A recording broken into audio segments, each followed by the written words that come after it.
So as part of the Warzone update, they've integrated a new mode called Resurgence Trios. Obviously, Rebirth Island is where this is going to take place. And I was getting a lot of comments of people asking, well, we're not able to see the new gulag, whatever. This is just a limited time mode. They're going to be cycling out other stuff. They're going to have something else, quads, but they're all going to be on Rebirth Island without actually impacting the Battle Royale or Plunder. Plunder will probably go into Blood Money Trios and quads and whatever. They're going to modify those the way they've been doing for the entire year since March when Warzone was added. But the Resurgence Trios, I think they're going to just cycle it through to give people an opportunity to try the modes and mix it up. With this, it works a lot like Stimulus Solos, Stimulus Trios, Stimulus Quads like we've seen in Warzone, but the dynamics are a little bit different. I'm going to kind of walk you through a match, kind of talk you a little bit about what to expect, maybe some tips. If you've never actually played Alcatraz and Blackout, obviously certain things will carry over, the way the map design and stuff like that. So we'll talk about that. The other part is sometimes people are going to talk about stats. These wins will likely not go towards your overall stats. If I go to records, I only played one match, didn't go crazy, didn't end up getting a win. I went 5 and like 3 or something like that. So it's a 1.67, soloing up, random, and I had some random teammates. You can see right here, this team's already won 10 times. This team won 9, 8. And the pacing of these matches is a lot faster, but it is definitely not going to be as consistent as we've seen in Warzone, where you can literally strategize where you land, get the loadout. There's so many different variables. It's more like a mini royale in the sense that it's going to go a lot faster. So we're going to go ahead and jump into it. I'll talk about some basic tips as we have the gameplay in the background. Enjoy the video. Let me know by hitting the like button. If you're brand new, want to find your way back, make sure you are subscribed with notifications on. If you're part of the 67% that hasn't yet subscribed, but you keep watching, double check to make sure you are subscribed with notifications on if you're actually looking to find your way back to the channel, regardless if you're new or returning to the channel. Let's go ahead and get into it. So Rebirth Island, like I said, it's going to be a little bit faster. When you come out of the plane, you have the bigger circle that looks like mini royale.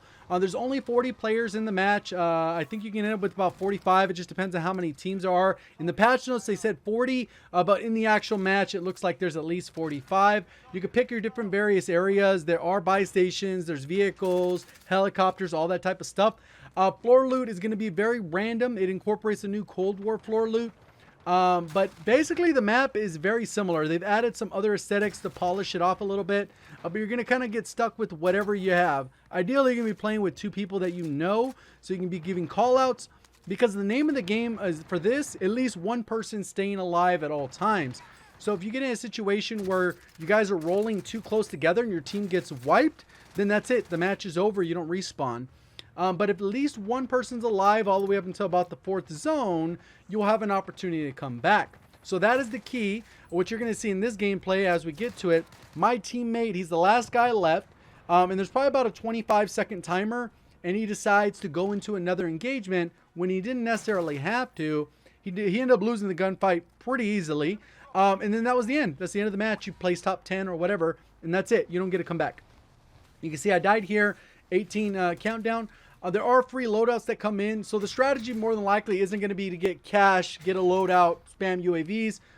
You can do some contracts and stuff like that, whether it's a scav or some bounties or whatever else.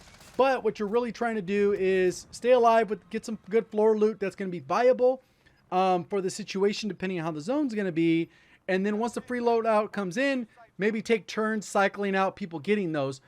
Particularly important is probably going to be a heartbeat sensor, just because most people aren't going to have access to their loadouts, so you're going to be able to pick up people on that. And for the most part, the perks are pretty much going to be the same that you're used to, but it's going to be a single loadout drop, where Ghost isn't as important because UAVs aren't going to be spammed like we've seen in Warzone at certain times, especially when late game, if you don't have Ghost on, you're firing a unsuppressed weapon, people know exactly where you're at. Loadouts do come in clutch in this, but you just got to wait out the timer until you actually get that loadout.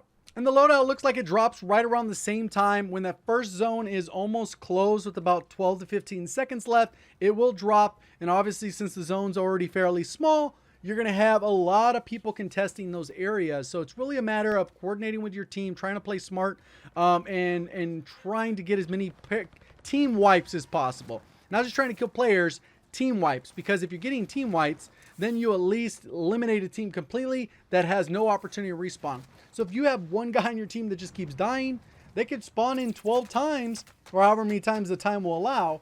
You can see in this particular case, I already had like 4 or 5 kills.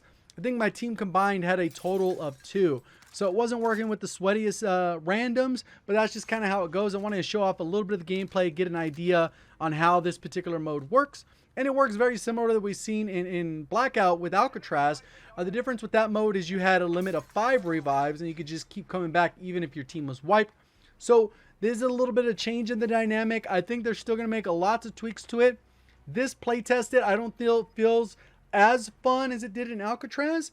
But I think, again, they're going to change some things. Another thing is there's also spawn protection. So when you're coming out of the sky, it's going to take a lot of bullets for you to go down. To get it down, it'll actually subtract from the timer to bring your teammates back if they are still dead. And if you finish it off and you get the kill, I believe it's about 7 seconds off of their timer. So if it's 30, it'll drop down to 23. If it was at 7, it'll bring them back automatically. So that's kind of where that trade-off comes in, if whether or not you want to get a little bit aggressive and try and bring back your teammates a little bit faster. So right around the end of the zone 3, start of zone 4, that's when respawns are disabled. So at that point is ideally when you want to go to coordinate with your team to make sure that everyone has plates and you guys are staying safe, because realistically the only way you're going to be able to bring them back is a buy station, but the money's not flowing because you're not really able to do contracts, and neither is pretty much anyone else in the lobby. So the cash flow is very low.